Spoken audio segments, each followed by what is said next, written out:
questions.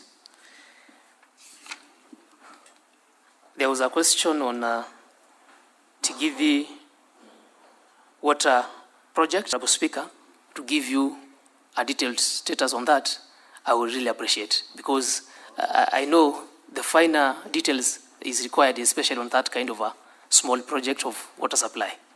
Please. The question by Senator Cheregei on Kebendam. Senator Cheregei, Kebendam is a key project in Nandi, and we have already advertised this dam under EPCF. We expected the uptake of PPPs in water. This also couples with the question from Honorable Manzo, has not taken off. However, we have done a diagnostic analysis on how to make water projects, especially high-intensive, capital-intensive infrastructure, feasible to the ministry. And this has been a challenge that we are working to resolve. Because, as I said, our cost recovery tariffs are not in place. The question on Masabit sewerage, I know that is ongoing and it has taken time, and that you're right. Allow me to give a detailed brief on the status of this. There's a question on Rare in Ganze. Ganze, I know that the challenges we have of water in Kilifi County specifically, and this also couples up with the, because we share a common water resource from Baricho that comes to Kilifi, it also goes to Mombasa. This challenge will be resolved. Apart from doing the Rare small dam, when we complete the master plan in Mombasa of Moache, so that we stop the water that comes from Baricho at Kilifi, so that it is shared in Kilifi, Malindi, and Mtwapa. So, on Rare, I can give you a detailed brief exactly on the same. There is a question on that has really come to the attention of the ministry, and this has come more often to the ministry, on Maruba Dam, which is in Machakos. Maruba Dam is one of our national urban programs that we are running as a ministry. And the infrastructure has been done. The pending problem is land compensation, because we're in the process of NLC, the National Land Commission. Those are the people who evaluate and give us the amount to be paid, is to start paying these people. A point of order, the issue you've raised about Rare. To confirm Maruba, we plan to acquire those pieces of land in piecemeal. First of all, you start with the sections where the actual works will be going, because the remaining section will be the impoundment area that will be flooded.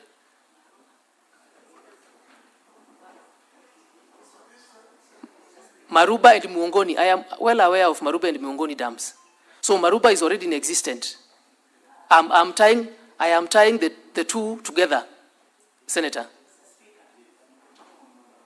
Honorable Senators, allow the CS to Please. respond. Allow the CS to respond. Yes, respond to the questions. Honorable Senator, when I'm speaking, you yield. You're out of order, Senator Kavindu. You're totally out of order. Honorable Speaker, the issue of Maruba and the issue of Muongoni Dam are in the same vicinity. The water supply in Machakos right now is fed by Maruba Dam. Maruba Dam is, as we speak, is complete and in use. As we speak right now, it is complete and in use. So please, Honorable Speaker,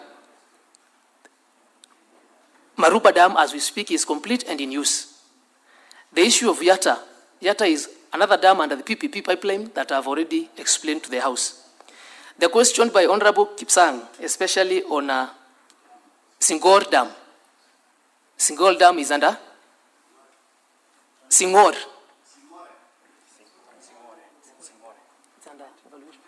It is under procurement as we speak. And also the question by Honorable Manzo on the status of PPPs and whether we have some that have taken place. We have some under irrigation, but on dams, we are not yet to secure any of them to completion. Thank you. Thank you. Now, Honorable Senators, if you look at the clock, we have long used the 15 minutes that we had allocated to this question. Now, Honorable CS, on Rare Dam and on the project in Marsabit, you've undertaken to provide a detailed response to these two questions. Yes. Do so in the next 7 days.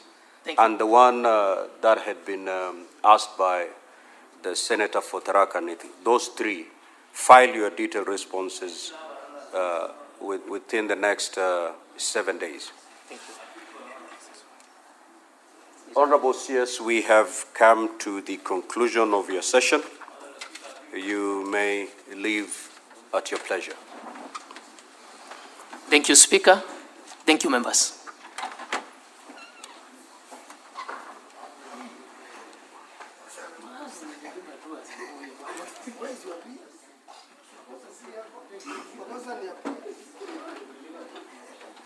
Now, Honorable Senators, as we usher in the CS in charge of roads and transport,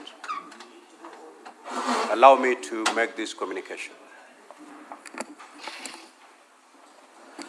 I would like to acknowledge the presence in the public gallery this morning of visiting teachers and students from Thanze High School in Machakos County.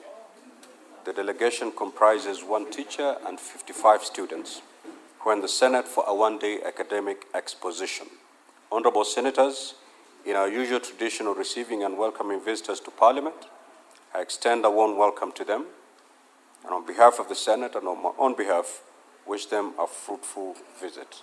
I will request the Senator for Machakos County under 1 minute to extend a word of welcome. Thank you, Mr. Speaker. I just want to wish the teachers and the students from Machakos County a very welcome to the Senate and tell you that you're in the right place. You're now watching and seeing how we deliberate the issues.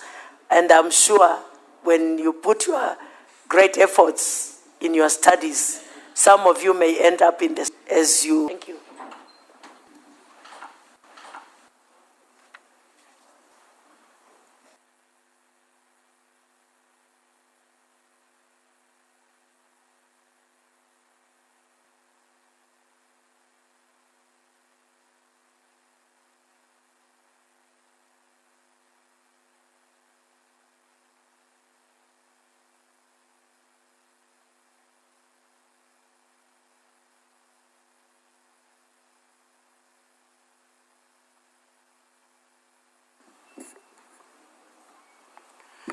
Welcome, Honorable CS.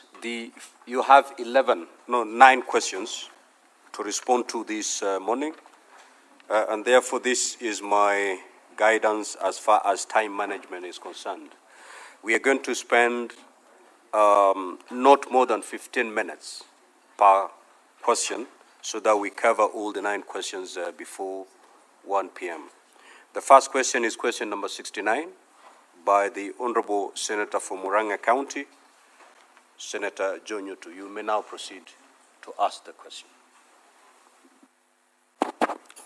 Thank you, Honorable Speaker. My questions to the CS is A, why does the Kenya National Highways Authority, KENHA, use privately owned motor vehicles for patrol on highways? B, who owns these patrol vehicles and how are their services procured? And C, what plans does KENHA have to acquire its own patrol vehicles like other state corporations? Thank you, Mr. Speaker. Honorable CS, you may proceed to respond.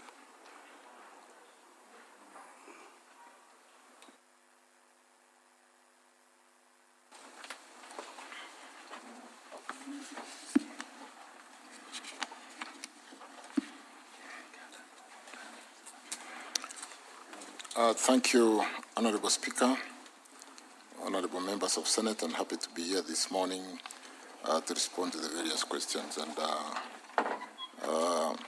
let me respond to the question by Senator for Tharaka-Nithi, Senator Mwenda. Sorry, is that? Honorable CS, you're responding to question number 69 by the Senator from Murang'a County. My paper, the person who has got my papers has been locked outside.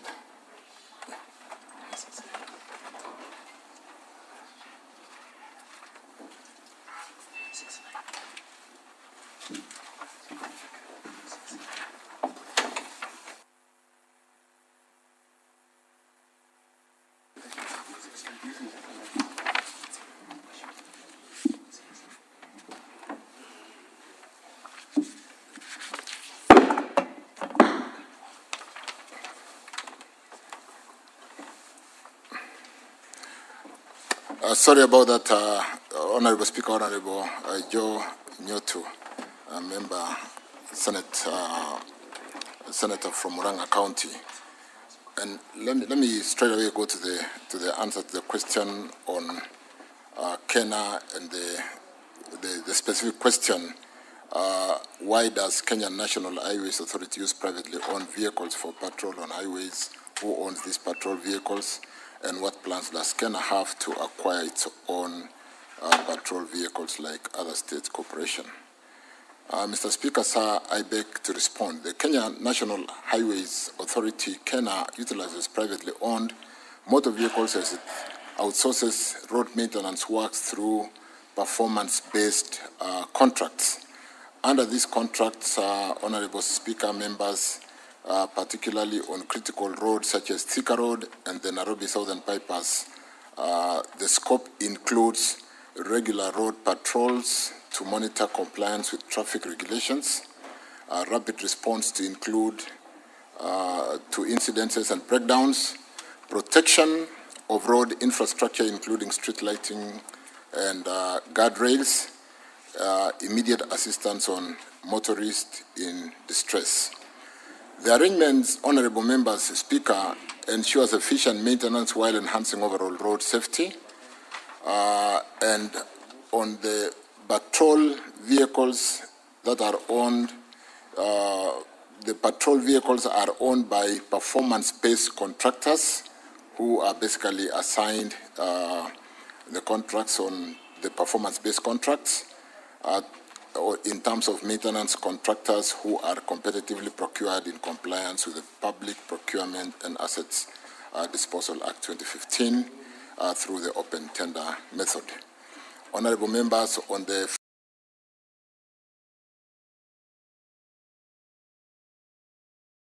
intend to procure its own patrol vehicles for maintenance. From the response, why can her officers would use privately owned motor vehicles? Because this is not a road maintenance. So, and was there any cost-benefit analysis done before this particular decision was made? Because, of course, government needs to save resources. Are we saving by using privately owned motor vehicles? Because my understanding is that there's a difference between road maintenance and patrol. The question, Honorable CS, was about the patrol vehicles. Because again, you realize that if sometimes motorists do not even know who is stopping them, because these are privately owned motor vehicles. So I think we may need to see clarity on that. And I think that is the only question that I have, and it also touches on your response on C. Because we need to know, is the cost-benefit analysis, has it shown that we are better off, we'll save state resources through privately owned motor vehicles and not motor vehicles owned by the corporation? Thank you, Mr. Speaker. Honorable CS.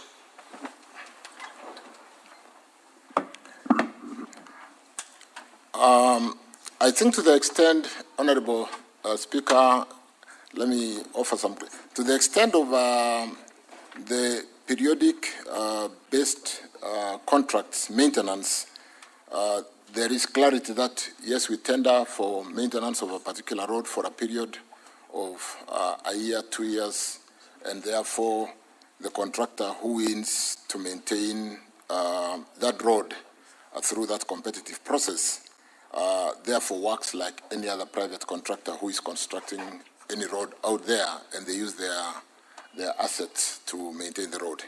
To the extent of the Kenya staff inspecting the road and using their vehicle, that is an area where we need to get clarity, because Honorable Nyoto then would have a point to the extent that, yes, we should be inspecting the roads using Kenya vehicles, and yes, we have Kenya vehicles to maintain the vehicles, to maintain the roads, or to inspect the roads for that matter. And therefore, I can take up that to make sure there is clarity between periodic maintenance, which is a contract given out to a private contractor to maintain the road, and when it is the aspect of inspecting the road by Kenya staff, we'll then make sure we pay attention and confirm the concern raised by Senator Nyoto that we should have enough vehicles, if that is not the case, to inspect the works in the various roads. I thank you. Senator Manzo.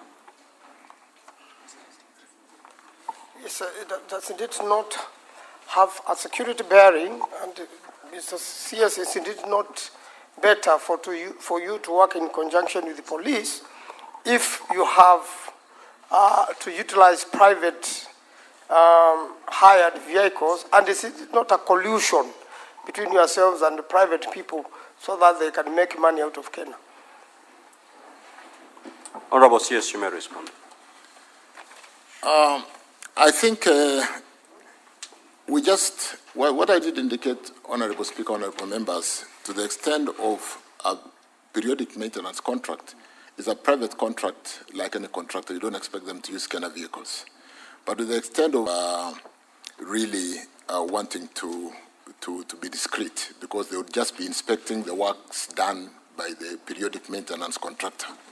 So if there has been a case where our staff in Kenya are not properly facilitated with their vehicles, that is a case which I said I will take it up, but it shouldn't really be a problem inspecting roads using Kenya's assets or using Kenya's vehicles, and I undertake to follow up that, Honorable Speaker, Honorable Nyoto. But to the extent of clarity, the periodic maintenance contract is a private contract which is done by the contractor who wins the maintenance contract for particular roads. But the concern raised by the Speaker, by Honorable Nyoto, I'll take up to the extent that there's a claim of lack of proper facilitation. Honorable Senators, will now move to question number 70 by the Senator for Kilifi and the Minority Leader, the Honorable Stewart Mazayo. Honorable Senator, you may proceed to ask your question. Thank you, Mr. Speaker. Mr. Speaker,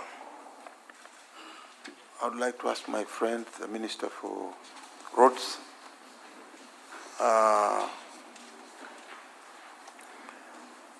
some 2-3 questions. Mr. Minister, when will the Mombasa-Mtwapa Kilifi Road project, which is a key part of Northern Transit and Transport Corridor, be completed? Number 2, are there any plans to install lighting at the Kibarani Changamwe interchange in Mombasa County to enhance security and vision for motorists at night?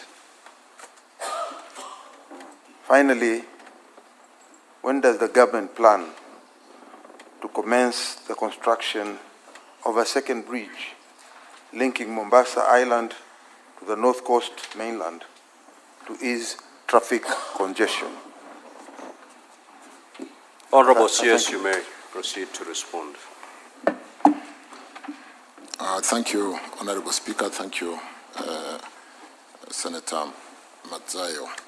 Let me straight away go to the answer, Mr. Speaker, sir, I beg to respond as follows. The Mombasa-Mtwapa-Kilifi project is divided into 2 lots with different completion dates. The lot 1 is the Mombasa-Mtwapa, the bridge currently being constructed at Mtwapa town. And the project commenced in November 2022. Currently, the progress is 42%. The project is expected to be completed by November 2026. Because Senator comes from that region and he understands the challenges we faced with that very narrow corridor between Mombasa and Mtwapa, and the challenge of land compensation coupled with the pending bills. I want to confirm that we have sorted out the pending bills issue through the funds we raised through sale. Therefore, we are fully compensated. Load project on that bridge, and the project commenced in the load project on that bridge, and the project commenced in this by March 2026. The project experienced a delay due to challenges with land compensation. March 2026. The project experienced a delay due to challenges with land compensation equally, and like I said, in the process of can best.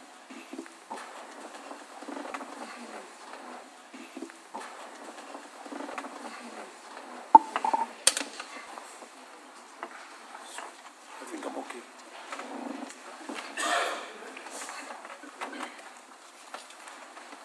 No, I think Senator Mazayo, do you have any supplementary question to ask? I felt I haven't organized my question. Okay, organize yourself as I give opportunity to your colleagues. We'll come back to you. Senator Faki. Asante Mheshimiwa Spika kwa kunipa fursa hii.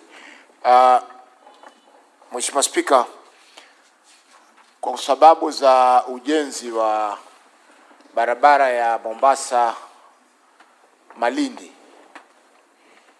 maeneo ya kutoka Kengeleni mpaka Mtwapa, kumekuwa na msongamano sana katika barabara hiyo. Hivyo basi magari mengi yanapita na Links Road kupitia Nyali ndio yatokee Bamburi Nyali Center yakielekea Kilifi na Malindi. Mheshimiwa Spika, barabara hii katika maeneo ya Quickmart imekuwa donda sugu kwa wakazi wa Mombasa na wakazi wa Kilifi. Kuna vidimbwi vya maji pale ambavyo kila kukinyesha inakuwa ni vigumu magari kuweza kupita. Hivyo basi utapata mara nyingine msongamano katika Links Road mpaka maeneo ya Shell petrol station. Mheshimiwa Spika, hili tatizo litaondoka lini? Kwa sababu tumeona kura wanakuja na mikutano mara leo wanafanya ushiriki wa umma, public participation, kesho wanakuja wanalaumu kaunti ya Mombasa, kesho kutwa wanasema ni wawekezaji ambao wamejenga kando ya barabara ambao wanasababisha msongamano ule na maji kutokwenda. Mheshimiwa Spika, jambo la pili, hizi taa katika barabara ya Causeway ni aibu kwa Mombasa Mheshimiwa Spika, kwa sababu mtalii akishuka katika uwanja wa kimataifa wa Moi kuna mataa pale, lakini akianza kuingia mjini Mheshimiwa Spika ni giza tupu. Wale wakatalii wa mara ya kwanza ambao wanaingia Mombasa Mheshimiwa Spika, wakiingia pale wanajiuliza, je, twenda kwenye mji ama twenda kwenye msitu? Asante Mheshimiwa Spika. Senator Manzo. Yes, Mr. Speaker, the CS has talked about PPPs in relation to construction of the bridges. What are your statistical successes and the foreigner successful PPPs in your ministry? The experience, including when the project could not even be done because we need for Eastmen. Project had meetings with the contractors and finished that road very quickly. What Kilifi has not been tarmacked. There is no reason why Mombasa to Mtwapa is not catching up, and I want to promise that we will accelerate and catch up, address address the issue of the person, we will now be able to open the corridor and have the slip roads to function so there is no congestion. Because we were constructing on a corridor, so there is no congestion. Because we were constructing on a corridor with no additional to assure this house that is calling more shots to make sure the contractors facilitative, so that those project completion are facilitative, so that those project completion are much sooner than was expected to the delays due to non-payment because of pending bills. On the causeway, construction company who is on that section, with the governor from Mombasa, Abdul Swamat, and we need at Kwachomvu, which will finish in the next maybe 1 month, 2 months. Let me promise 2 months. The bridge which was 1 month, 2 months. Let me promise 2 months. The bridge which was hanging there up, and the dropping side had been hanging there are in up airport construction. For the question raised by Senator Manzo, programs that can work in areas where there's significant PPP to work in areas where there's significant PPP to get a project which is get 20 million to give, but you do know the bridge get 20 million to give, but you do know the bridge, but serious transformer through PP.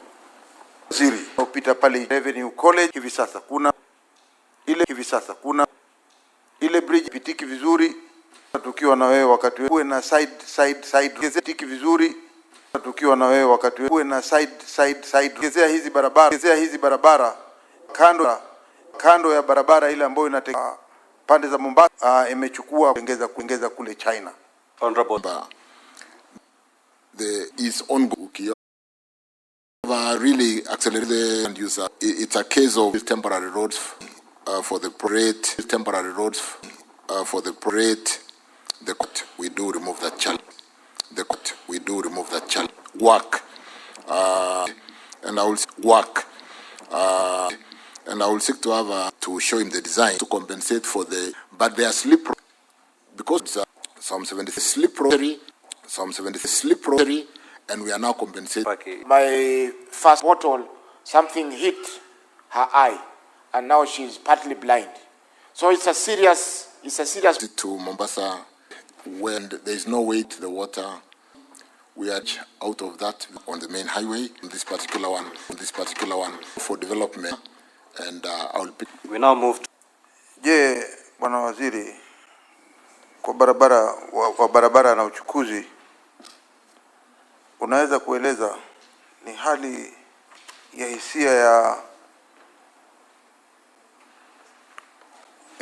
hisia ya upanuzi wa uwanja wa ndege wa kimataifa wa Malindi. Vile Waziri barabara na uchukuzi, nataka kuuliza, unaweza kufafanua jumla ya ekari ya ardhi iliyotengwa kwa ajili ya mradi huu wa upanuzi, na pia kueleza idadi ya wamiliki wa ardhi watakao athirika. Vile Waziri, nataka kuuliza, je, serikali imeweka mikakati ipi kuhakikisha kwamba wamiliki wa ardhi watakao athirika na upanuzi huu wanalipwa fidia kwa haki? Na je, unaweza kutupea takwimu ya idadi ya wamiliki wa ardhi waliokwisha lipwa fidia hadi sasa pamoja na kiasi walicholipwa? Mwisho, Bwana Waziri, je, serikali imechukua hatua gani kuhakikisha mchakato wa ulipaji wa fidia? Na wewe kama Waziri wa barabara na uchukuzi, unaweza kutoa ratiba ya malipo kamili ya fidia zote ambazo bado hazijalipwa mpaka hivi sasa? Honorable CS, you may proceed to respond.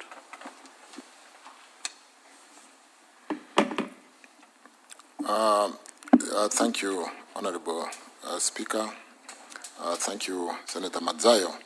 Again, because the question was filed in English, I responded in English. And I hope we have the printed response with honorable members.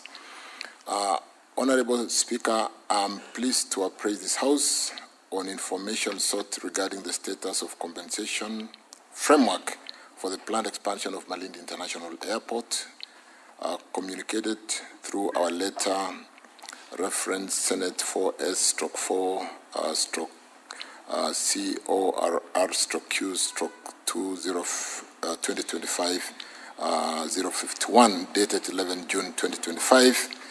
The status and compensation framework for the planned expansion of Malindi International Airport, Honorable Speaker, was declared, or rather Malindi International Airport was declared an aerodrome via a Gazette Notice number 1161 of 8th March 1961, commonly referred to as Aerodromes Control of Obstruction Ordinance Annex 1. The Gazette Notice described Malindi Aerodrome as an unsurveyed area measuring approximately 231 acres. Honorable Speaker, in Speaker to secure the airport land, the Government of Kenya, vide a grant number CR 30280 Annex 3, granted the authority a 99-year lease with effect from 1st February 1997 through the Government Land Act Cap 280. The land measures approximately 100.6 hectares as delineated on the survey plan number 211701 of 2nd May 1997, which we have annexed as 4 to the authority. This conferred a land reference number of 10688 to Malindi International Airport. Honorable Speaker, pursuant to the proposal, airport consultant Sofri Fia, phase 1 for expansion of 2017, commission and the project affected persons to fully compensate them value of the land. The 205,901 with a total of 155 products before the Environment and Land Court, claiming to be declared the rightful owners of the affected parcel. The cases were, however, dismissed. The PUPs and other claimants then moved to the Land Acquisition Tribunal through various appeals. Honorable Speaker, on 8th February 2024, the Tribunal issued a consent order directing the National Land Commission and KA to regazette the intention to acquire, conduct joint inspection to determine land ownership and issue awards to the project affected person. Pursuant to this court order, honorable members, the Commission regazetted intention to compulsorily acquire land for expansion of Malindi International Airport and inquiries into the claim through Gazette Notice Corrigenda number 2584 of 13 February 2025. Honorable Speaker, the inquiries into the claims were conducted over a period of 3 days between 25th March 2025 and 27th March 2025 at the DCC's office in Malindi. A total of 15 land parcels with a combined acreage of 19.8936 hectares were listed in the Gazette Notice. Honorable Speaker, pursuant to the inquiries by the National Land Commission, other issues were raised by the claimant on adverse possession occupant in good faith and historical land injustices. These matters are currently under review by the National Land Commission. Honorable Speaker, the authority is further undertaking design and land requirement assessment for Malindi Phase 2 expansion project to allow a runway expansion from 1.4 kilometers to 2.4 kilometers. This followed the setting aside of injunction imposed on Phase 2 acquisition project FIDE via a ruling delivered by the tribunal on 10th February 2025. The land acquisition process and resettlement action for phase 2 will be subject to budget availability. And as I end, I want to confirm that I have lately, in the last 2 months, visited this airport to address some of these challenges, met the leadership of Malindi who are on the ground, and we are paying attention to this airport because, albeit the challenges we have faced in the expansion of Malindi Airport, to the extent of suggestions as to whether we could go to Vipingo or EPZ or SEZ, the tourism industry in this area and the need to sustain the investments which are wasting away in the hotel industry because of lack of a good airport to be able to bring in big planes through expansion of this airport so that we can bring in big equipment with the tourists that favor this destination is something that the government is paying a lot of attention. And I want to confirm that this is a top priority amongst the airports that we are paying attention to be able to grow our economy, bring in more tourists into this economy, and support that hotel industry that is invested by majorly the nationals of Italy. I've met the ambassador lately in my office, and we are looking for quick ways of correcting and expanding this airport to this 2.4 kilometers. I thank you, Speaker. Thank you. Senator Mazayo, do you have any supplementary questions? Bwana Waziri,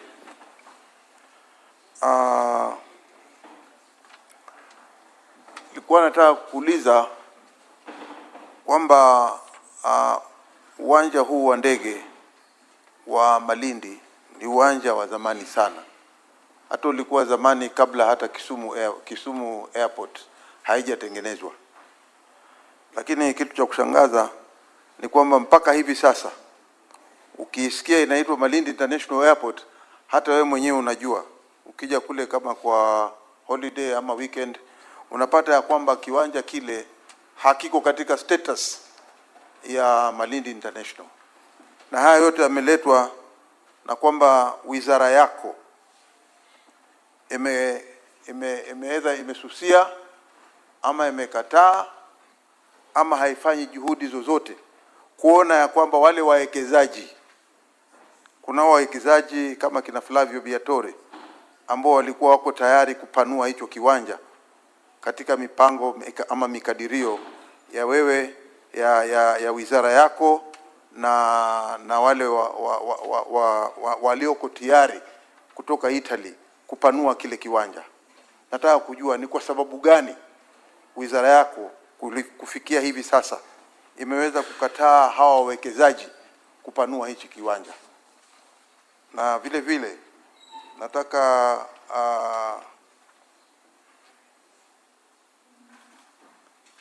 kukueleza ya kwamba hata ikiwa ni wakati wowote kuanzia hivi sasa kunahitajika kupanuliwa kiwanja cha Malindi, wako wawekezaji ambao wamejitolea tayari, ambao wako tayari kutengeza hichi kiwanja. Mmoja wao nikiwa ni yule ambaye nimekueleza hivi sasa, ambaye wako tayari kutengeza hicho kiwanja kukifanya kiwe kiwanja cha kimataifa. Je, unaweza kueleza kwamba hawa wawekezaji wameweza kufanya mikakati ama ushirikiano gani na serikali ama na wizara yako ili kuona kwamba kiwanja hichi kimeweza kupanuliwa kikawa kama status ya wale watu wengine kama Moi International ama Kisumu International, tupate ikiitwa Malindi International, inaitwa Malindi International kikadirifu ama vile inavyotakana kuitwa. Asante Bwana Waziri. Honorable CS.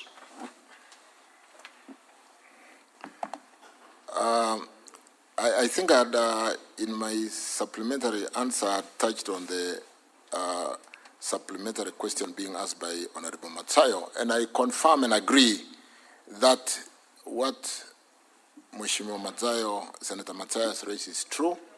This is a critical, important airport for the kind of tourist destination we're talking about of Malindi in Kilifi County. And therefore, it's of uttermost importance for the government to address the concern Senator Mathias raised. The challenge in Malindi is not the infrastructure development. It has been more on the getting the runway expansion. On the front side of the Malindi is a very high population that has been very expensive to resettle, but that we must resettle if we are going to expand this airport, and we are going to do that. The other challenge is a road on the other side where the airport would cut through the road, the Mombasa-Malindi road. And so we're paying a lot of attention. We rely on tourists as a major GDP contributor into our economy. I think, Honorable CS, the question was, there are investors, private investors, who are willing to put their money in the expansion of Malindi Airport. But your ministry seems not to be in sync with these investors. What is the problem? That's what the Honorable Senator has just asked. And the straight answer, which maybe I'm not coming out very clear, is the project affected persons. What investors will not do is to do land compensation. And we do not wish to basically concession the 1.4 kilometers. We want to expand to 2.4 kilometers.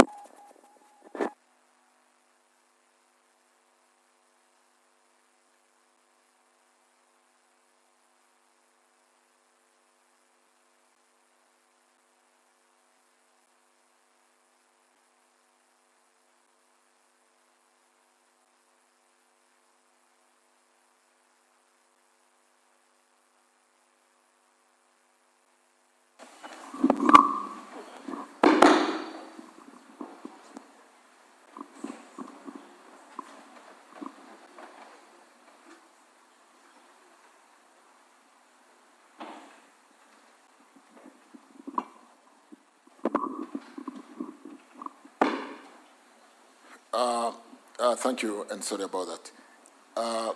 Honorable Speaker, the straight answer is that we will embrace investors to come in, but the biggest challenge is the land compensation, because like I said, to be able to bring big planes into Malindi, some of the charters, we need to extend the runway to 2.4 kilometers. And that is the primary challenge. If we were to concession the airport and give away to an investor to rebuild Malindi Airport at the current 1.4 kilometers, we will not have corrected the challenge. We need to expand the runway to be able to land the big planes. So the priority which is top on my desk is to do the land compensation, and I think we've done significantly.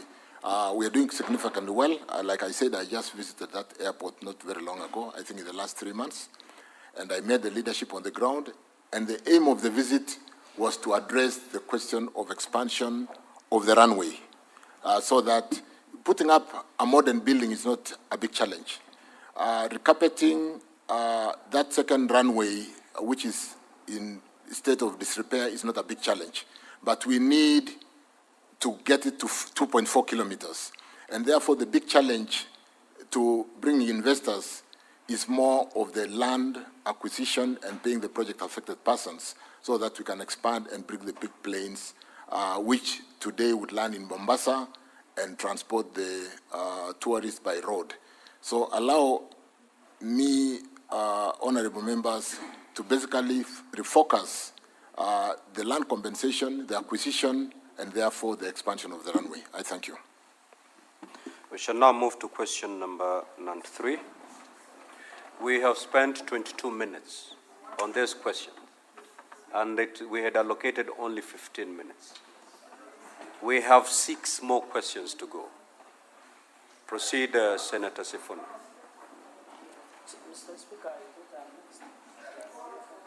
Proceed, Senator Sifuna, so that we make use of the limited time. I think, Honorable Chair.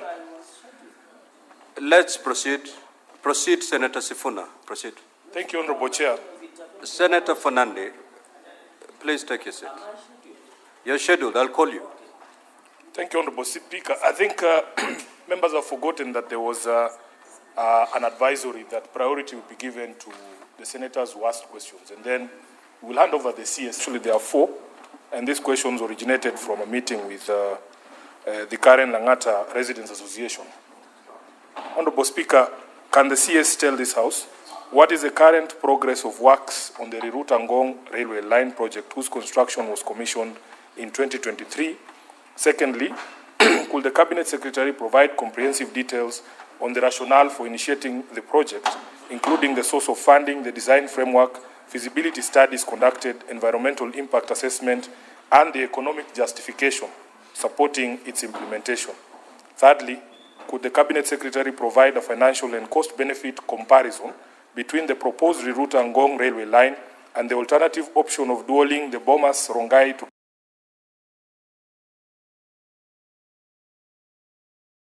Kiserian section of Magadi Road and the Ngong Karen section of Ngong Road? And finally, Honorable Speaker, what is the current status of compulsory land acquisition by government for the Riruta-Ngong railway line project, and how will the associated land acquisition cost affect the overall project budget and implementation timelines? I thank you, Honorable Speaker. You may proceed, Honorable CS. Mr. Speaker, sir, I beg to respond.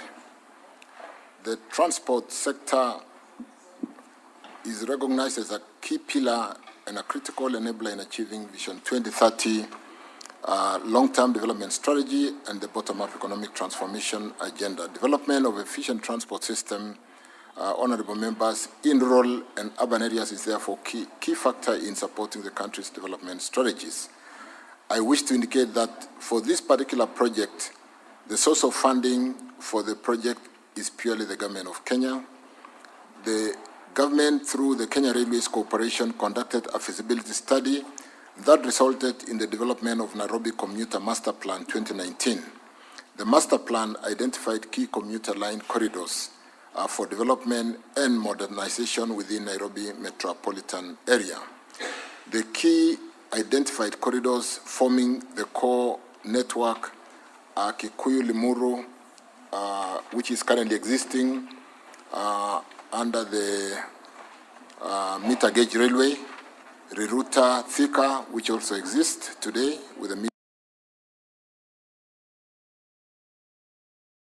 gauge railway, Lukenya-Kitengela, Konza, also existing, Jomo Kenyatta International Airport, which is proposed, Embakasi Village, which is existing, and Riruta-Ngong under implementation from Riruta to Ngong.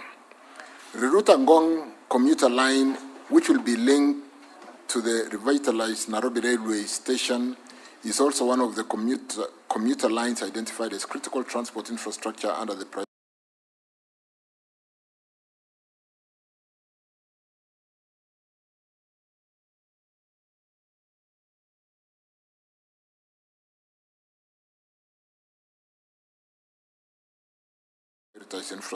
integrated transport system for the congestion of Nairobi metropolitan area. The rationale, honorable members, behind preference of the commuter rail over land transport is that commuter rail is for mass transport, and therefore the carbon footprint is what we all desire today. And where one commuter train carries about 6,600 passengers, both standing and sitting, which is equivalent, honorable members, to about 460 14-seater matatus. And that is one way of decongesting our city. I have just indicated where you can get that master plan, and in today's time of technology, if you go to that site, you'll be able to see the master plan. I wish to indicate, honorable members, that for this particular project, the source of funding, like I've said, is purely the government of Kenya. Mr. Speaker, sir, as regards environmental social impact assessment study, the same was conducted in line with the Environmental Management and Coordination Act 1999, attached I/PSL/35081.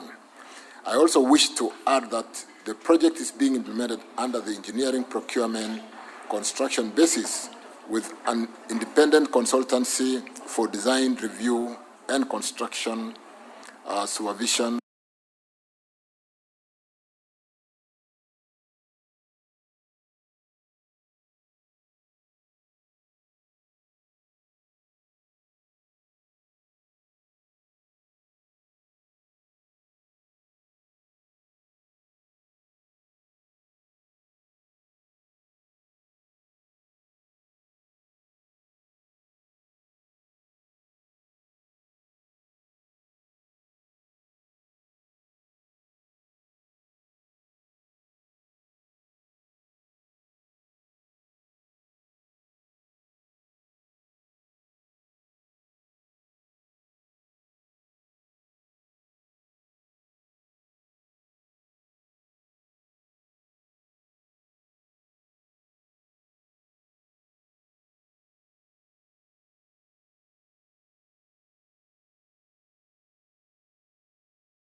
In place.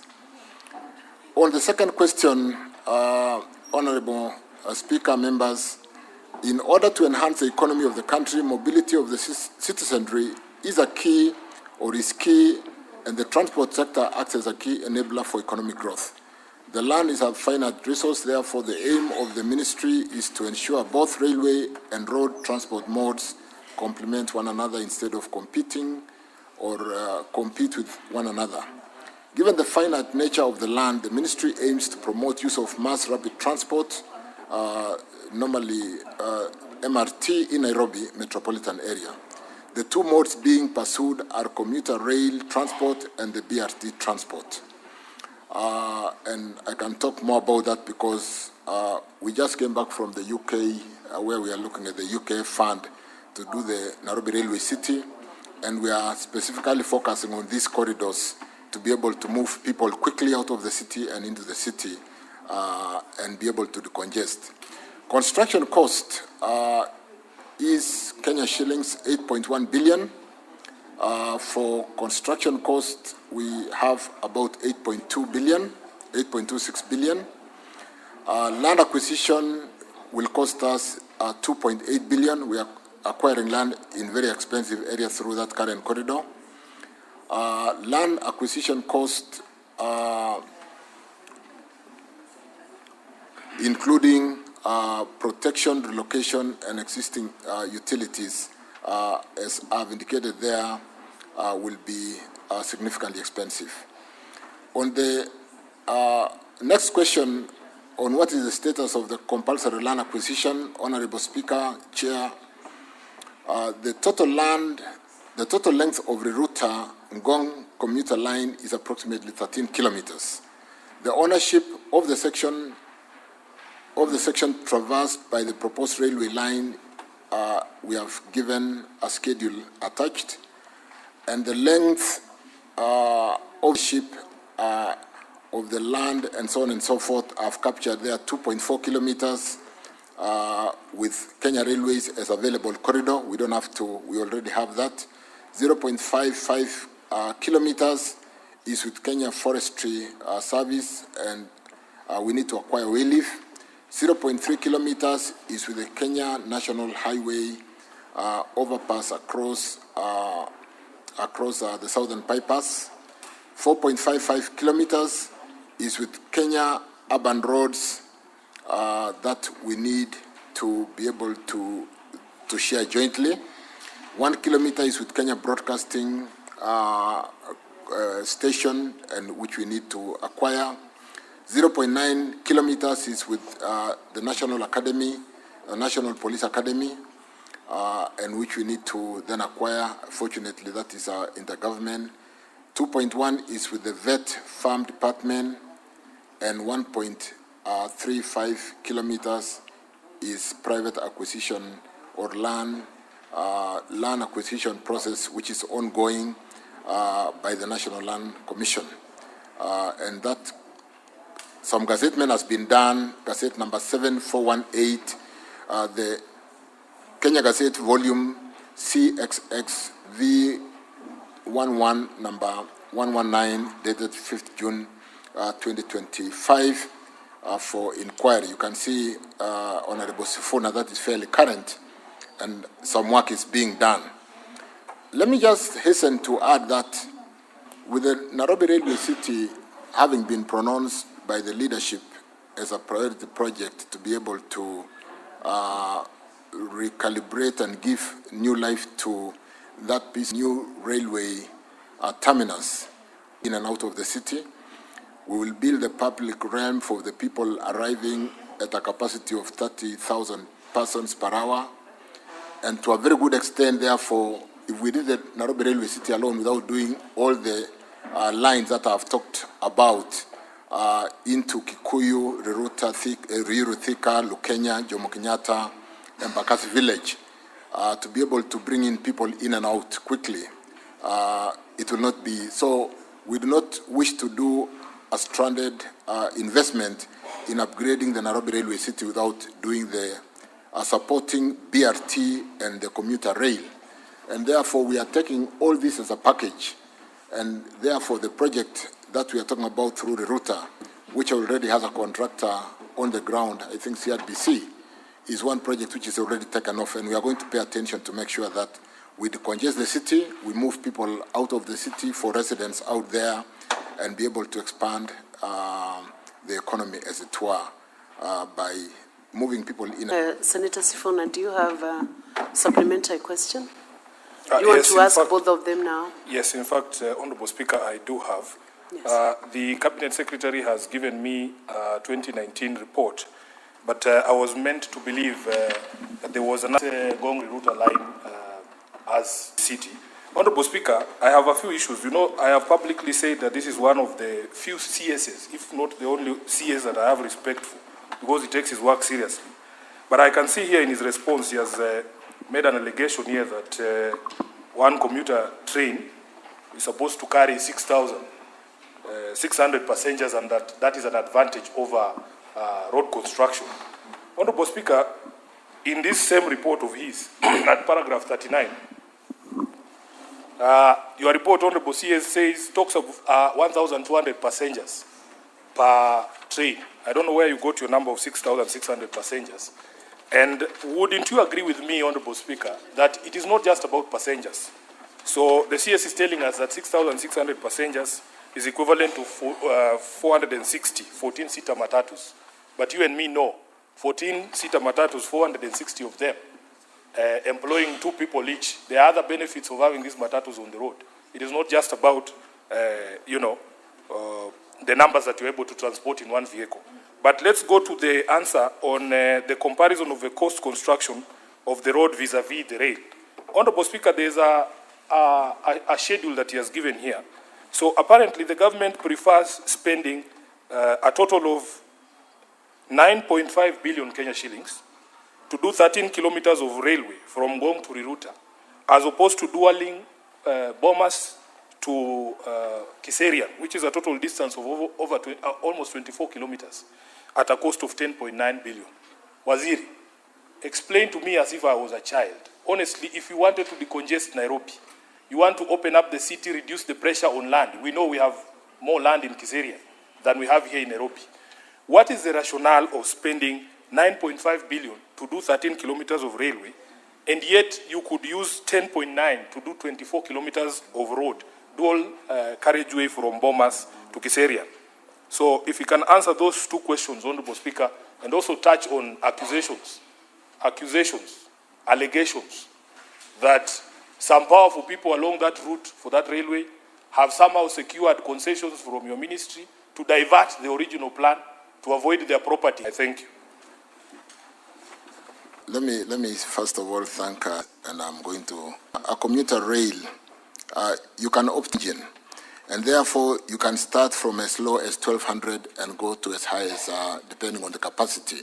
What you don't do is, depending on whether it's a rush hour, you don't just do the attachments if the population is not there, but you can go to as far as 6,000. Depending on the capacity of the engine to pull that weight.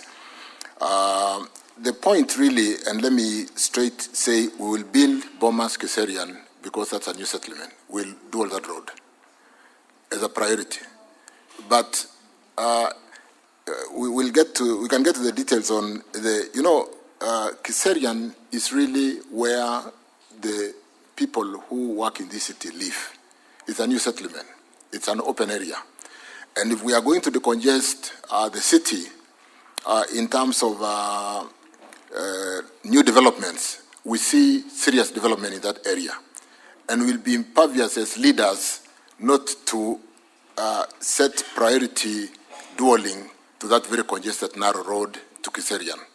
So I want to confirm that there are works in progress, dueling to be able to decongest people trying to reside in the very small spaces around the city of Bomas Keserian is a must-do and an urgent project that we must undertake.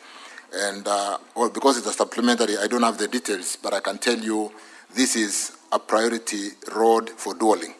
But equally, leaders, when you then see the optimized pull from the commuter rail to the road, Matatu, and the congestion that we have, including the BRT, to be able to do the intercity with the understanding that because our city was not planned with a railway or commuter railway, it is very easy for us to have the commuter planned along the Nairobi Railway City.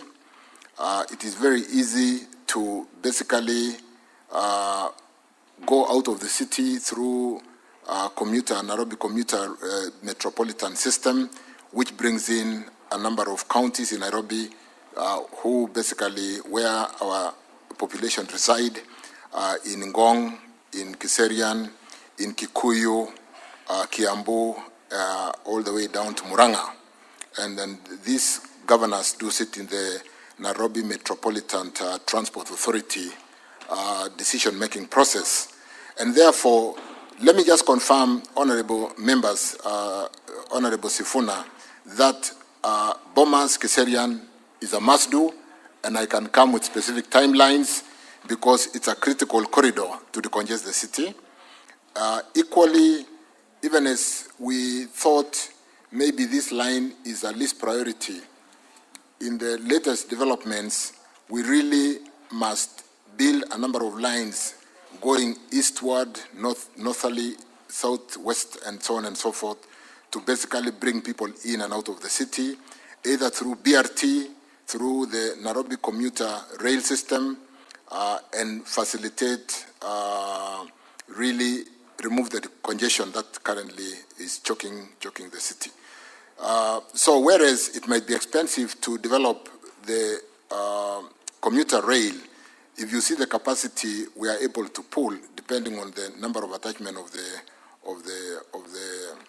the units to transport up to 6,600 people, if we do the economics, you'll appreciate why we need both.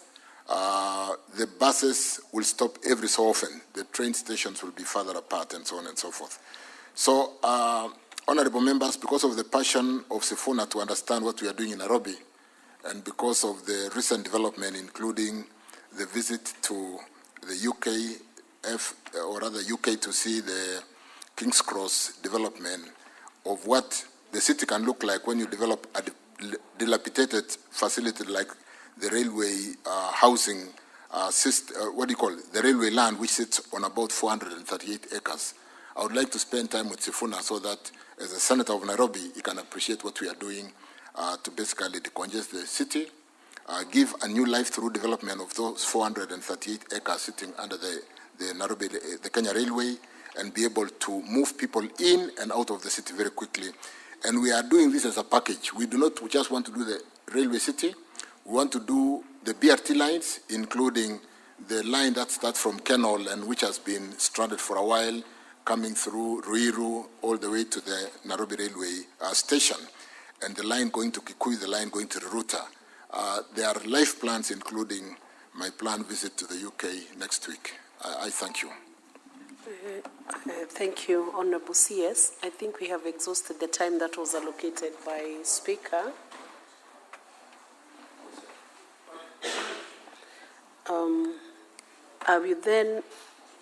I will allow just one question because the time for that question has been exhausted. Otherwise, it will be difficult to complete the questions that we have with the CS today. So I'll give Senator Okongo Mugeni to ask one question, and then we will call it a day on those questions. You still find another chance maybe with the next question that he answers. He's still on his feet. Yes, before I ask my question, I was just wondering the procedure that the ministry follows, because I was looking at the documentation. This road he was speaking about was commissioned in 2023, okay? But the environmental impact assessment license was issued on 19th September 2024. Does it mean that the ministry does not follow the laid down compliance procedures before the commission projects? Because they should lead from the front, Honorable Madam Speaker. But the question I wanted to ask, which is current from the minister, is on road safety. CS, that Senator last week, question do you want him to answer? That's the one I'm asking. That was just an observation. Okay. Last week, Waziri, we had a bad accident, and I think we neighbor each other. I'm Nyamira, you are in Bomet. In Nyansiongo, we had a very bad accident where a truck that was traveling from Keroka, Metamayua, down to Nyansiongo lost control and crashed into Nyansiongo market, and 8 people died on the spot. If you have data, that is coming up after another accident happened again last year in October, where we again lost 4 lives, Waziri. In that stretch, you know, coming downhill, it's a hill. From Sotik, Chebilete down to Nyansiongo, you also go downhill. And on both sides, Waziri, you have not placed bumps to slow traffic. Before September, in April, another child at Gesebe Primary School had been knocked down by a vehicle. Again, we raised these complaints, addressed the same issue before your predecessor, Murkomen, but nothing has been done so far. How long does it take, Waziri, to just place bumps on the roads for purposes of ensuring that there is safety on the road users, the people who are using markets, etc.? Can we get any assurance from you that you will take note of these concerns and move with urgency and place bumps on that stretch of the road? And also whether there is a possibility of putting a climbing lane on that spot, because we don't want to keep on losing lives. We are also part of Kenya, people from Nyamira. Waziri. Well, thank you, Senator Okongo Mugeni. Before I invite the CS, I will only allow that question based on the fact that it has serious fatalities because of the accident. Otherwise, I want to remind the senators that the questions must be connected to the principal question that the CS is responding to, so that he's able to effectively answer. So I'll ask the CS to respond to the same. Thank you, Senator Okongo Mugeni, on those 2 questions. One clarification on the procedure on how we could be building a road without an environmental certificate because of those two dates. But like the speaker assisted me to answer that question, allow me to check exactly what happened and how we could actually start construction ahead of getting a certificate, which is a prerequisite in the order of, because really it's a requirement that an environmental study has been done. NEMA has issued certification. If it was being funded, the funding will not be so allow me to basically check on whether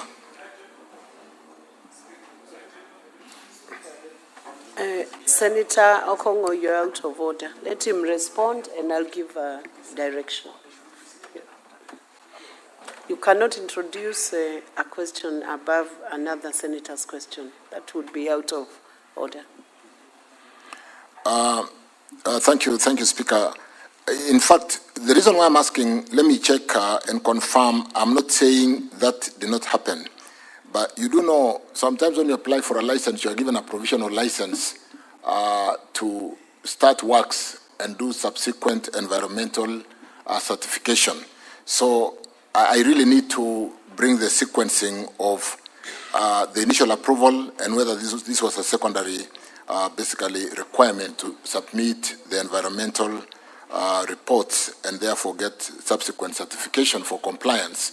But allow me to do that, and that's what I was requesting. I'm not disputing, but I'm saying let me get into the details because these are dates and numbers, and then therefore I would wish to basically delve into that because it should not happen that we are working on a project where there's been no environmental study and approval to do a project. Honorable CS, you'll have 7 days to check the documentation and supply any documents to show the sequencing of those certifications or licenses. Thank you, Speaker, and we'll endeavor to comply. With respect to the road safety, and which is really carnage ravaging our Kenyans, I want to empathize with the Nyasiongo market accident and the loss of lives, 8 lives there, and promise the Senator that I will immediately hereafter address the concern of the bumps. But we cannot be reacting all the time when there's an accident and then we go when we've lost lives. And there are various initiatives, including the ITS. There is so much in electronic, given the day and age in technology that we can employ to manage the drivers, to manage the vehicles on the road. We're doing a digital driving license with certain features to be able to do instant fines and manage the drivers. We are doing the junction cameras through the ITS systems. We are doing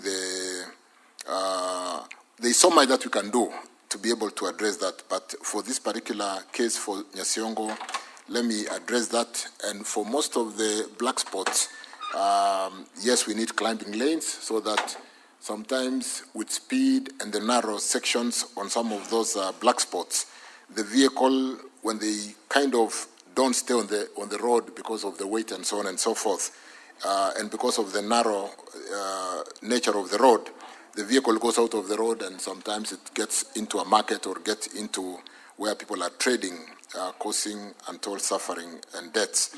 And therefore, for this particular case, I will pay attention to, but I wish to hasten that we are doing a lot and I will be paying attention to what we need to do with NTSA, a whole authority just set to address the safety on our roads. We need to do more, and I do agree. But for Nyasiongo Market, the bumps and whether we need to do that climbing lane that Mheshimiwa talked about. We will move to the next question. Question number 77, Senator Agnes Kavindo.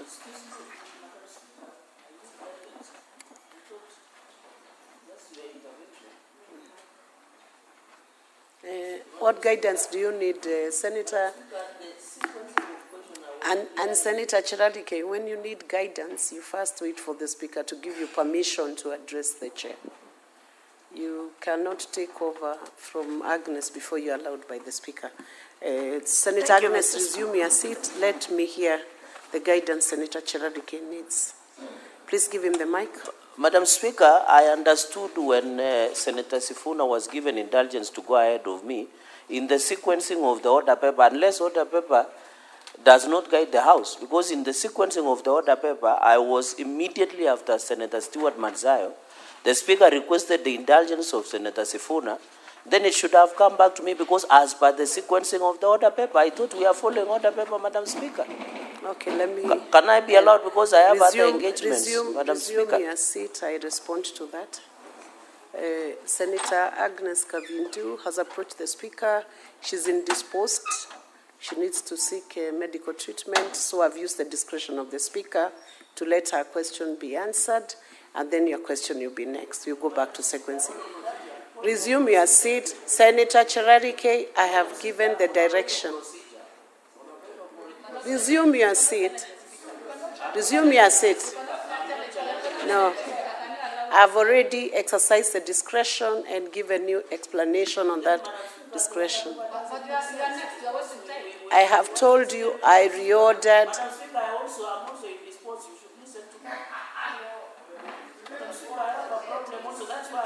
From now, this point is when you are indisposed. Resume your seat. So resume your seat. You are out of order, and I wish to caution you. Senator Cherarige, I wish to caution you now, you are out of order. Resume your seat. That is the first caution. After the second caution, I will rule you as out of order. Resume your seat. Agnes, Senator Agnes, can you proceed? Resume your seat.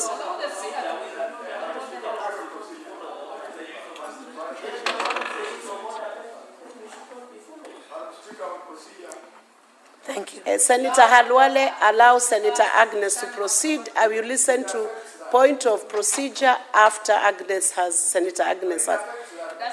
I have given you the direction, Senator Halwale. Proceed, Senator Agnes. Thank you, Madam Speaker.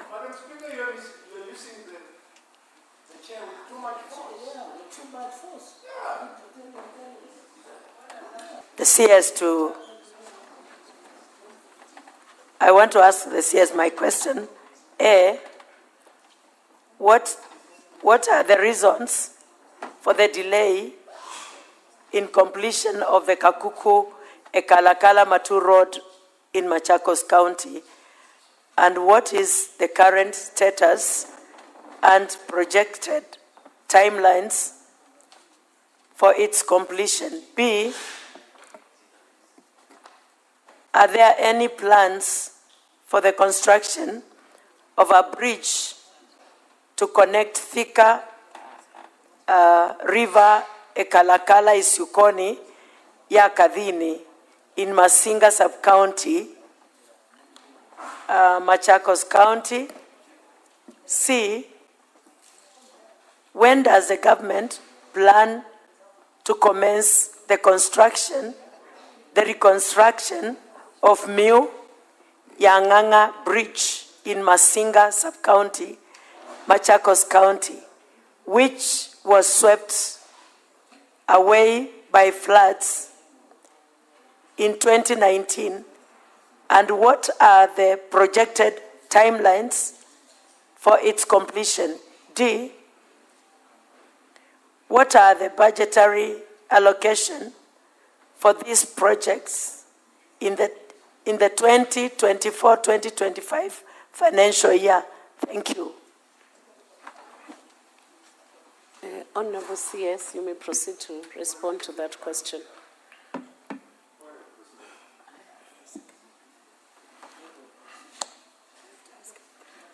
Just wait now.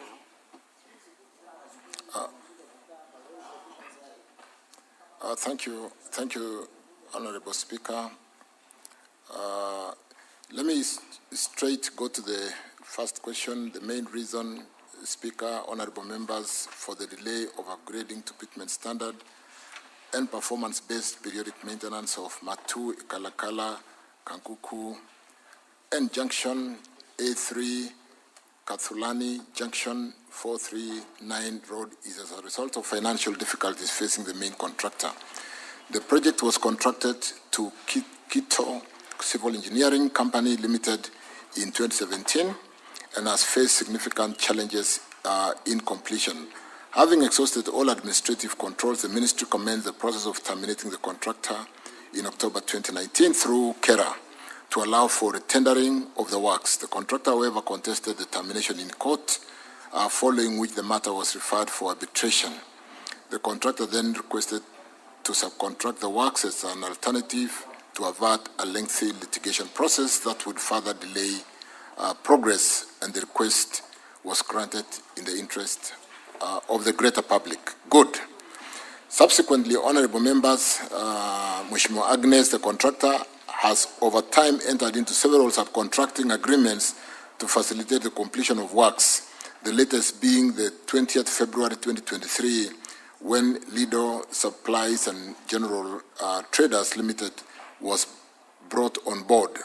As at now, the subcontractor have collectively delivered 16 kilometers of tarmac at the Kalakala Matu and the junction A3 Katulani Junction, C439 road section, translating to 54% completion status with some 92, almost 93 months, which is really totally, that's the elapsed time. However, on March 2024, the subcontractor left site citing non-payment of dues. The ministry has recently paid a total of 88 million Kenya shillings to the contractor of the project through what we recently did to basically follow up and confirm that, because we did a settlement agreement to pay pending bills, and one of the conditions in the settlement agreement was resumption of works at the end of this month. Senator, to confirm that resumption has happened, because we can all agree that that has not been acceptable. But with the myriad of court processes and pending bills, with the solution having been reached through the recent payment, allow me to basically address that. On the second question, we are aware of the need to construct a structure to facilitate access along the Thika River, Galagala, Ishuko, Yakathini Road, C438 in Masinga constituency to connect in Machakos County. The road serves as a link to Ikalakala ward in accessing roads such as Mutasha, Ithanga Hills, and the larger Masinga Ndithini region. The cost of constructing an adequate structure is Kenya shillings 20 million, and the construction shall be undertaken upon availability of funding. Not a very adequate. Allow me again to pay attention to that and see how we can quickly expedite funding for this particular bridge.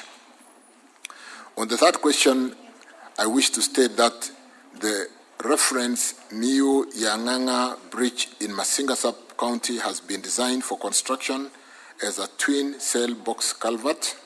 The ministry is aware of the importance of the structure as it links the Kayole Mataka Kikule Road in Masinga constituency, Machakos County, providing a key transport link across the Niu Yanganga River and improving access within the Ndithini area. The cost of constructing the structure is estimated at 15 million, and a funding request for the same budgetary provision is made. Roads with no structures connecting. The two structures were not pre-construction stages. Allow me also to check 25-26, and I will do that. I thank you.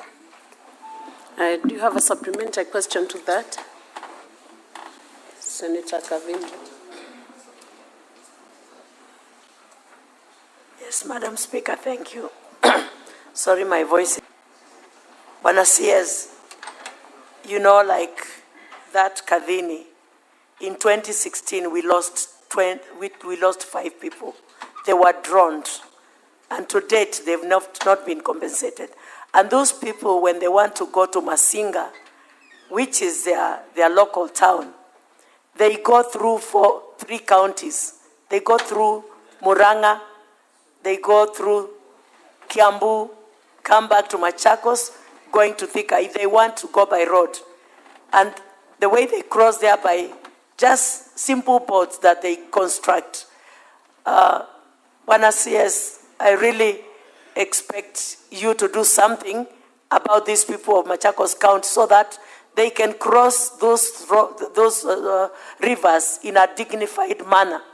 The other one at Miu Yanganga, Bwana CS, those people cross there, even small children going to school across the river, they cross there in a very undignified manner, and most of them are eaten, are attacked by crocodiles and hippos from the river. And if you see the cost, if you check the cost of compensating one person who has been killed by a hippo or a crocodile, is 5 million. So if we lose as many people as we are losing, we've already compensated 9 people. That is 9 times 5 million. If you do the cost of compensating the people and building who are crossing those rivers going to school the other side. So, Bwana CS, kindly, I hope Madam Speaker will give you maybe a very limited time to respond to this so that we can move, supported by this government. And this road I'm talking about was launched, I remember when I was in Jubilee. Senator Kavindu. No, let me just finish this. It's a little one. It's just a little one I'm doing. Listen, Senator Kavindu. In 2017 is when I spoke about this road. Kavindu, and this is 2025. Senator Kavindu, you need to abide when the Speaker calls you to respond.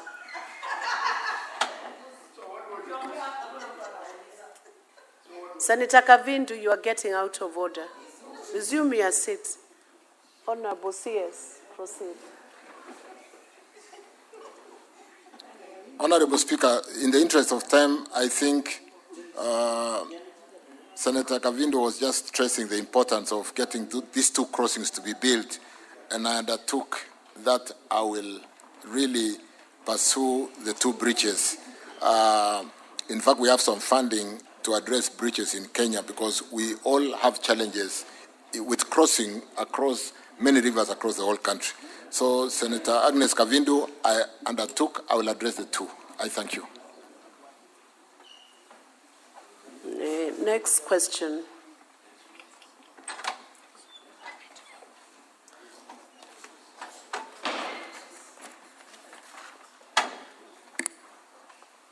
And you'll be very brief, Senator Kavindu. Thank you, Madam Speaker, for your consideration. Bwana CS, I have these few questions about a road. And A, could Cabinet Secretary provide a status update on the upgrading of the bitumen standard of the 25 Mombasa Road, Deviki, Kinanie Park, Kinanie Leather Park Road in Machakos County, which was allocated 1.785.779 141.98 by allocating by the Kenyan Urban Road Authorities, KURA, and explain how the road works align with the contract terms and road design specifications. B, could the Cabinet Secretary explain the reason for the delay in the completion of the project, which commenced on 15th July 2021 with a contract period of 36 months and expected completion of 14th July 2024. C, what measures has the ministry put in place to ensure the timely completion of all the current complete road projects by KURA and the Kenya Rural Roads Authority, KERA, in Machakos County And could the Cabinet Secretary provide respective timelines on the same? Thank you, Mr. Speaker. Madam Speaker. Honorable CS.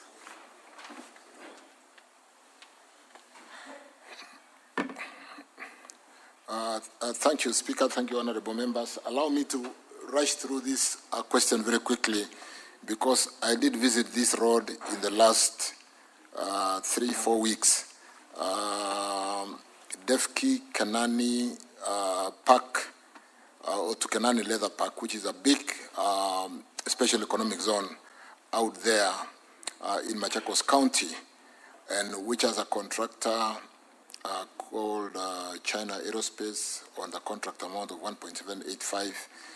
This road is a significant artery that will open job opportunities in the leather processing park, in what our president normally refers to. It's a ready market, because we need to make to value add our leather to make shoes for our school-going children. There's a ready market from leather, which today is not processed and sometimes being fed to the dogs. And Senator Kavindu, I've been told to personally supervise that road and complete it in the next 6 months. That road has now been provided full funding, and the contractor will not stop until completion. Let me just answer that on that particular road, and I have driven on that road in the last 3 weeks. We've provided full funding, more importantly, because it's important to do the road, but we need to open Kanani Leather Park. And therefore, I want to assure you, within the next 6 months, in spite of the status of the road today, we'll complete construction of that road. I think that would suffice to answer A, B, and C, and I can undertake that because I've been told to personally take on that project to ensure that we open Kanani Leather Park. With respect to the roads which are currently going on in Machakos County, is that number C? Following the clearance of most of the pending bills, which we have just done, we didn't really complete. We paid 40%, and we are paying another 40% in a short while, maybe by end of this month. The contractor resumed works and requested an extension time, which was reviewed and approved, setting the revised completion for the project to 2026. But this is the one which I've said we are not giving up to 2026. We need to finish before the end of this. In the mood of the House, I've given a schedule of all the roads in the county, very comprehensive. Allow me not to go through it. I've mentioned, for example, with Neuro Construction, and the schedule is 2025 bills, and we have another 40%, and do what they must do. Bringing out the various roads in the county is being presented in a fairly clear way. I thank you. Thank you, effectively. You have an extra question. I was hoping that you would not have. Do you have a supplementary? Would you? Then others can have an. I'm satisfied. If I have. Agnes, we go back to Senator Samson Chiralike. Your turn, you still come. Proceed. Madam Speaker, Senator Speaker, I read question. Madam Speaker, application and proposed expansion of Eldoret, Kapsabet, Javakali Road, and Kapsabet, Nandils, Awasi, Chemelil Road. And secondly, Madam Speaker, for their implementation. My second question, Madam Speaker, is question number 074, status and expected timeline for the expansion of Nairobi, Nakuru, Eldoret corridor inclusive of Malaba, particularly the dualling of Rironi Nakuru and Nakuru Eldoret Malaba highways, which are critical in easing Secretary indicate the identity of the contractor for the projects as well as the funding arrangements. I thank you. Thank you, Senator Chiralike. Before I believe. Yes. Thank you, Chair. Thank you, Senator Chiralike, for those designed for Eldoret. Speaker, the current status a question about the sides of though didn't mention, but it's in the written question. Kenya has completed the design of the 55-kilometer Moiben junction. That is towards the Iten side, though we'll go a bit to the town through airport. The teachers training college there. Did you say, is it called Mosoriot Teachers College? We think that is the decongest the town and get movement of people from Mosoriot Teachers, North Mlango, all the way to Moiben Junction, and a bit towards the Iten side, and on the other side go towards Chepkoilel University. With respect to Mlango, Kapsabet, Chevakali, we don't yet have any designs, but on the first one we have designed and we are currently validating, given the current court ruling, the recent court ruling, which kind of declared the classification of roads unconstitutional, including that Section 6 of KRB Act on the sharing of RMLF levy. So we are working on that, but that has been done and upgraded from C to B. With respect to the design, I've said we're coming to university and towards the 10. With respect to the maintenance of the Eldoret, Chebarbar, Kapsabet, Nandi Hills, and Kapsabet, Chepsonoi, and periodic maintenance contract for Javakali, Chepsonoi, which was also in the question paper, that is ongoing, and the works, I think we had to retender because there was a small challenge. The design of the 55-kilometer Moiben Junction, Eldoret Town Road, Airport, Mlango Shopping Road is complete. And like I said again, I don't know why I've repeated myself quite a bit on that, but we have stretched from Mosoriot all the way to what I did mention. The next question with respect to 74, let me just quickly go to 74, and because of time again, I'll spend a bit of time with Cherargei outside here because I understand that region well and we are doing quite a bit of some work there.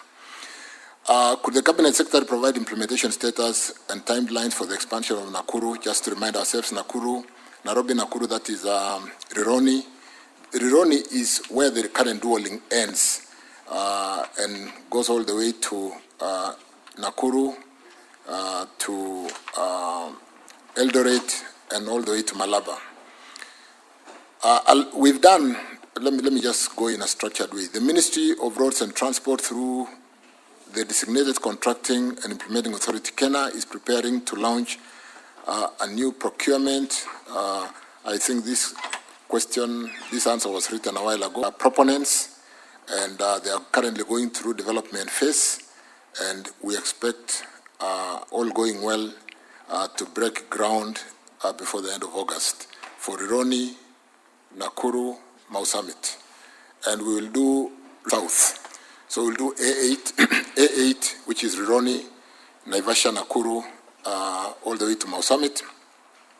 And we'll also dual A8 South, which is Rironi, Maimayu, Naivasha, evaluated through the PPP process. They are at development phase. So when you drive on that road today, you'll find some people drilling the road to check the profile of the geotechnical work in terms of the structure of the soils.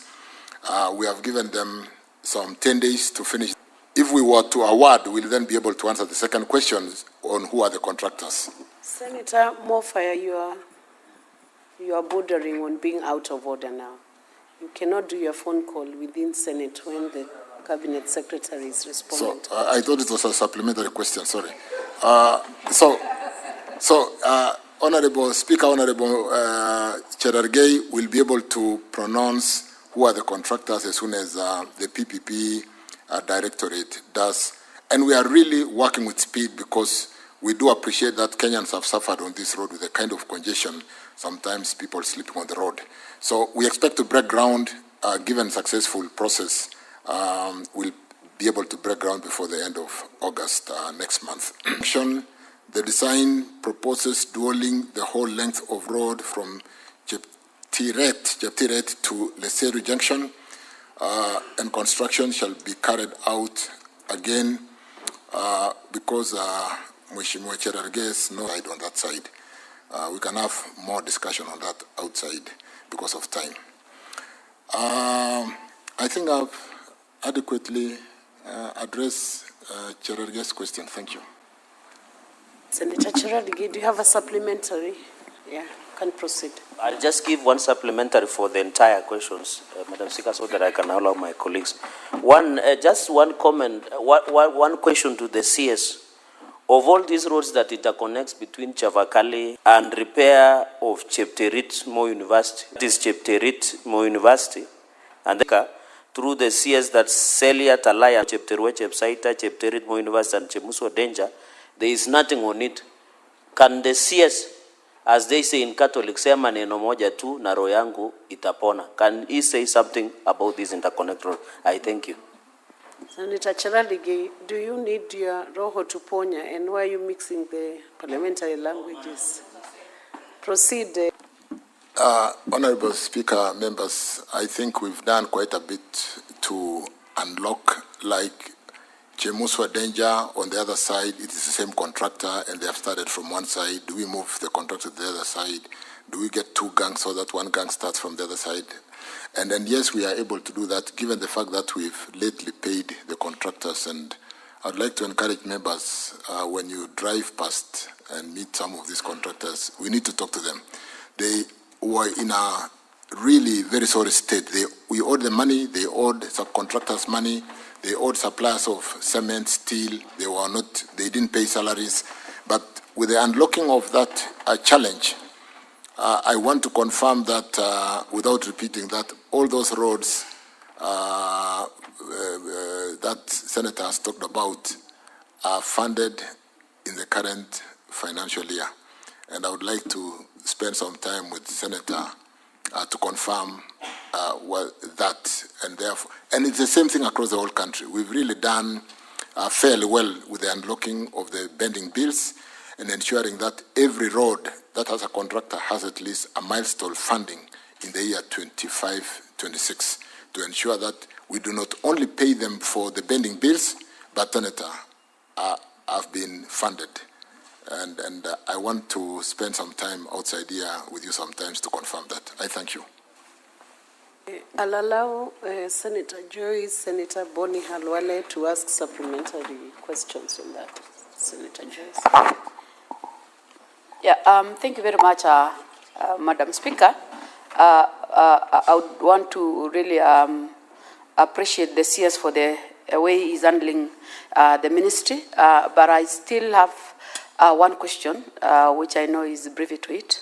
I don't know what the plans the ministry has concerning a road that is sharing the same problem with what Honorable Cherargei has said. That is the road from Chebole to Shongiroi to Emurwadigir, Silibwet, Olengurwani, Silibwet, Chamaner, and Kiagong, Sigor. What are the plans that the ministry has? Because these are the roads that have been having a challenge with the bending bills, and they have been in construction for the last 4 years. And the same roads are also getting worn out before even they are completed. Can the CS respond to that? Thank you. Senator Joyce, I think you've breached the rule of giving a supplementary question springing from the principal question.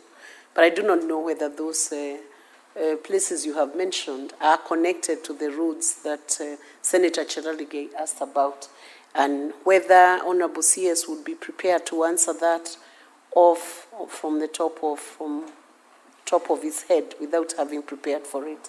Honorable CS, are you able to respond to that? It has no relation. He's the CS for transport and roads in Republic of Kenya. So let him respond for himself. CS, Honorable CS. Thank you, Speaker. I drove on that road called Daraja Sita, Chebole this weekend, and I think they'll finish recarpeting in the next 2 weeks. With respect to Chebole, Labotiet Digir, we are reconstructing starting this financial year. Kiogong, Sigor Chebunyo is ongoing because of the pending bills payments. The contractor is on site, and the Senator may be aware of that. And on Silibwet, Merigi, Kapkimolu, Longisa, the contractor is on site. I think he's giving us an additional certificate. We paid the pending bills in December, and they have done 7 kilometers of tarmac, and we have money to pay, and he will continue for the next milestone. Thank you. Olenguruwane, which one is that? Olenguruwane to Silibwet on the other side. We also funded it in this kind of financial year, and will be tendering for that road to be rebuilt. I thank you. Senator, thank you, CS. Senator Boni Halwale. Madam Speaker, on question 74, dwelling Rironi all the way up to Malaba. When Cabinet first announced, you told the country that that's exactly the project you're going to do. But now, in the House, you have shifted goalposts. You are saying you'll stop at Mau Summit so as to allow you to now go to Mai Mahiu and hopefully Narok. Are you doing this, Minister, so as to once again lock out Western Kenya from this modern process? My last question, Madam Speaker, is on 73 about Kapsabet Chabakali Road. Madam Speaker, this road reaches Chepsonoi, goes to Chabakali, and goes to Shinyalu and Kakamega. The President announced 2 months ago, while at Shinyalu Market, that he's putting money on this road. Chepsonoi, Shinyalu. Thank you, Madam Speaker. Honorable CS. Thank you, Speaker. Thank you, honorable members. I think the concessioning, like was asked, of a bridge is subject to an investor being able to get return on investment as to whether the road can return on the investment at a rate that is attractive to be able to build the road. And at the moment, the traffic between Rironi, Nakuru, and I think we've moved all the way to Mau Summit, is where we've gotten interest from the investors. Mau Summit, Eldoret, all the way to the border. PS Kipto has just come back from China, and Asian Investment and Infrastructure Bank has expressed interest. And so we are working on that section of the road, albeit it may not have the kind of traffic to attract investment. We'll put government funding through this Asia Infrastructure Investment Bank, which has been discussed and agreed on, and we'll be working to finalize that. Because don't forget, honorable members, or just to remind you that this is the Northern Corridor, which I just had I was hosting the Council of Ministers for the Northern Corridor Transport Corridor in Kenya last Friday. And to just remind us that Kenya is an anchor state with the advantage of Mombasa port servicing Uganda, Kigali, all the way to DRC and South Sudan. It is in our interest to open the corridors so that we do the transit trade and take advantage or competitive opportunity as a country while we service those countries. So it's in our interest to build that corridor to complete at the border. And then, like I said, Asian Infrastructure Investment Bank is working with us on that road, on that section of the road. With respect to this road from Kapsabet going all the way to Chepsonoi and to Kakamega, again, we can have a discussion outside here. It is funded. It is currently, I think tenders have just closed, so they're closing tomorrow. And it was retendered. We'll award and quickly start being designed. It's been tendered. Unfortunately, time round, and get a contractor and start building that road. Thank you, Speaker. Thank you, honorable members. Thank you, this country. Thank you, Speaker. Senator for the Rakanidi County. Thank you, Madam Speaker. Criteria that are significant reduction in the RMLF allocation in the Rakanidi County from 111 million in the financial year 2023-2024 to 70 million in the financial year 2024-2025. Honorable CS.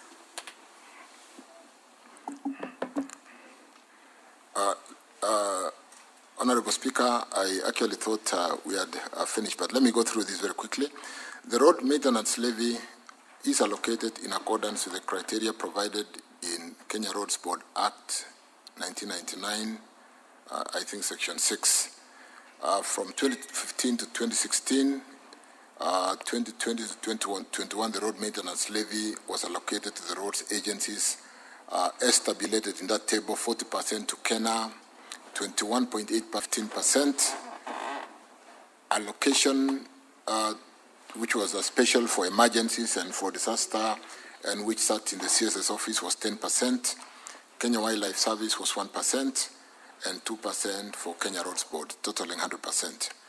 Effective July 2021, honorable members, the conditional RMLF allocation to counties was discontinued with the National Treasury, including this allocation as part of the equitable share of revenue to counties.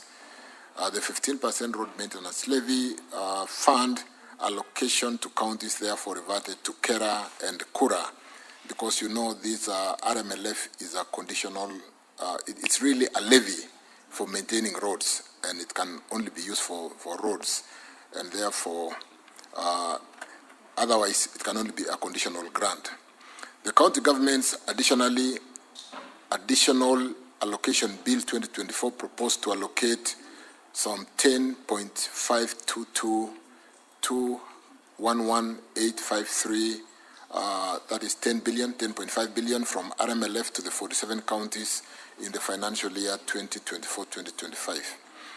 A formula for determining the quantum allocation to each of the 47 counties was therefore developed under a multi-agency approach that included the Commission of Revenue Allocation, a national including basic equal share, length of the road, network and proportion of paved and unpaved road in each county, the climate condition, and including the traffic on the roads, the class of the road, which is not mentioned here, and all those factors, all those are factored in the formula as drivers to the allocation.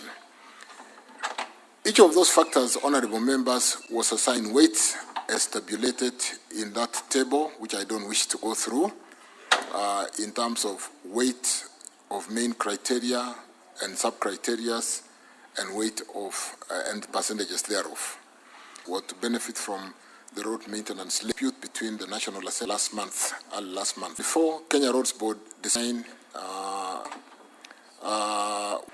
in the response there, 23-24 going forward is based on the guidance of this House and the High Court, that after the court on the formula and the sharing, because the court did declare Section 6 of the KRB Act, which has that, because under Schedule 4 of the Constitution and certain aspect being with the national government, we are working quickly to unlock that challenge and be able to disperse RMLF, because as we speak today, we are unable to disperse RMLF. To conclude by stating that the High Court recently, like I've said, declared Kenya Roads Board Act unconstitutional with respect to some sections, Section 6 and I think Section 47, on the classification of roads, in as far as it excludes counties, working very closely with the Senate, because that is a bill amendment or an amendment that basically will require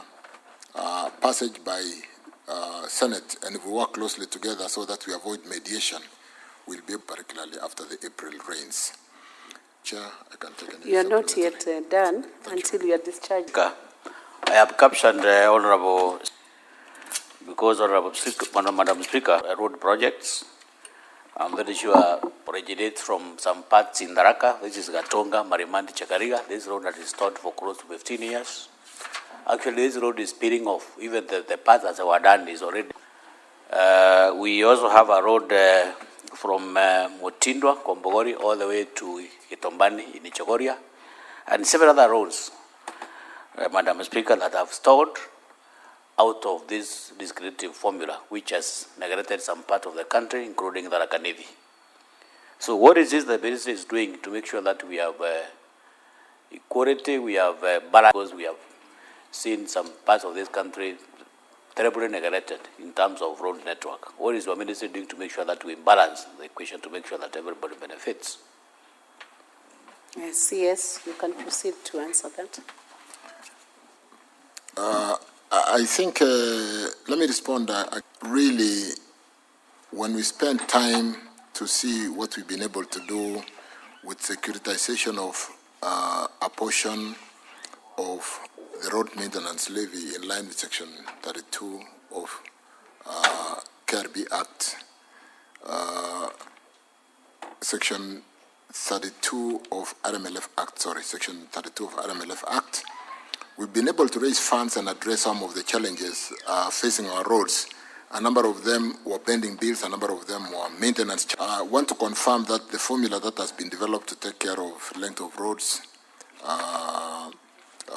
the traffic on the roads, the national government for purpose of maintaining national roads, depending on the class of the road, and the county government. The decision has unlocked a lot of challenges and given us liquidity to address some of the challenge roads like Chakarika, Marimanti, Katunga, the 36-kilometer road, which is in a bit of a state of disrepair. And I want to confirm to the Senator that this road has received attention, and in this financial year, we'll start recarpeting that road. Among us, the many other projects within that county of Tarakaniti that is receiving attention, like all the other counties. I thank you. Thank you, CS. Senator George Bugwa.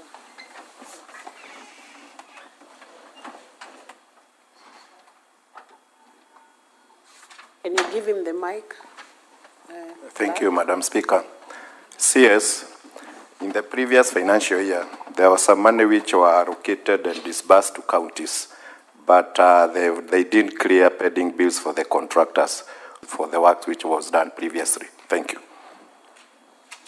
Accounting standard and fast charge where debt should really be paid ahead of even paying ourselves salaries. What we have done, and 24 will really be addressing everybody for the first 40% of the amount we owe. We are paying the next 40% of the balance by end of this month, maybe, is to make sure we provided funding for at least 1.5 or 2 certificates for the works, for the new certificate that will come, so that we don't accrue pending bills again. So in terms of, and I agree with Senator, so we are paying all the pending bills up to December, and we provided for funding and liquidity to make sure that we, Honorable Speaker, members, that we are on top of this, and we'll try to, as much as possible, minimize that challenge of accruing pending bills while we are developing new projects. Again, thank you, Speaker. Senator Dan Manzo, did you have a question? The CS is, because Ari alone had been here, I'd asked him a question and he promised to see me at his office, but that never happened. So what happened to KML? You could address it. When I was, we had agreed on how we were going to sort that out. So I'll be seeing that challenge. But you saw me struggling to hear, sorry. Emali, Ukia, or Ukia. But that has been financial year. Ukia, Emali will start in due course. I thank you. The questions you have responded.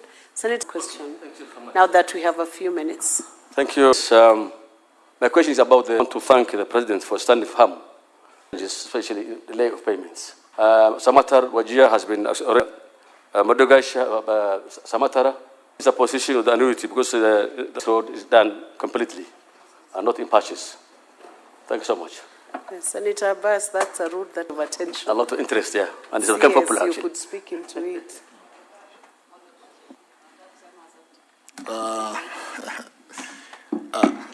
Yeah, there's a lot of work happening here. This corridor, honorable members, totals about slightly starting from Meru or Isiolo, at this end Isiolo, going all the way like Abbas says, ending in Mandera East, where we have that annuity section, Samata, Modogashe. This afternoon, we are moving from annuity, we are finalizing annuity, moving from annuity to EPC. We did move, and we have we just finished, and so the movement. We had a challenge between the two contractors of this road, a company which had a local component, and we have resolved that challenge. We will move quickly because this is the section that is likely to cause delay to move, and we will award probably through. Unlimited, what do you call the specially permitted procurement method, because there was already a contractor, and start that section of the road. You will have noted that the other section of the road, which was in the papers just the other day, is that section where we had the Arab between Samata to Ajia. Those are the only challenge two sections, and I have instructions to make sure that the whole corridor is open at the same time. So we'll accelerate Modogashe Samata and Ramu Mandera to move Samata to Ajia, and the whole corridor will have contractors. We have resolved the insecurity challenges. I think we have really attention from our forces inspecting and supervising the construction. The section, for example, like Isiolo Kulamawe or Kulamawe to Modogashe, with this contractor called China State Construction, is very good Kenya to be like the rest of Kenya. Thank you, Chair. Thank you, members. Thank you. Senator Issa Boy, I'll give you almost like 1 minute only to ask. Thank you, Madam Speaker. My question is just a very simple one. There is a road from Lungalunga to Vanga, Mr. Minister, but that road from Vanga to Lungalunga, there is just 1 kilometer to reach Vanga. It's almost... I don't have... let me pick up that, check. I can... Because we've... And the settlement agreement, a big challenge on a major road. Thank you, Honorable CS, for the effort you have given in answering all those questions. Senators, it is now 1 p.m., time to adjourn the House. The Senate therefore stands adjourned until later today, Wednesday, 16 July 2025 at 2:30 p.m. Thank you.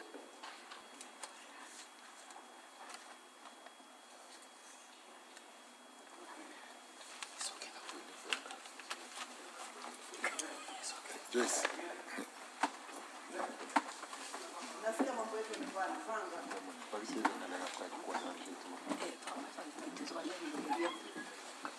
Twende lunch, najua utanipiga. My brother, Mashaka.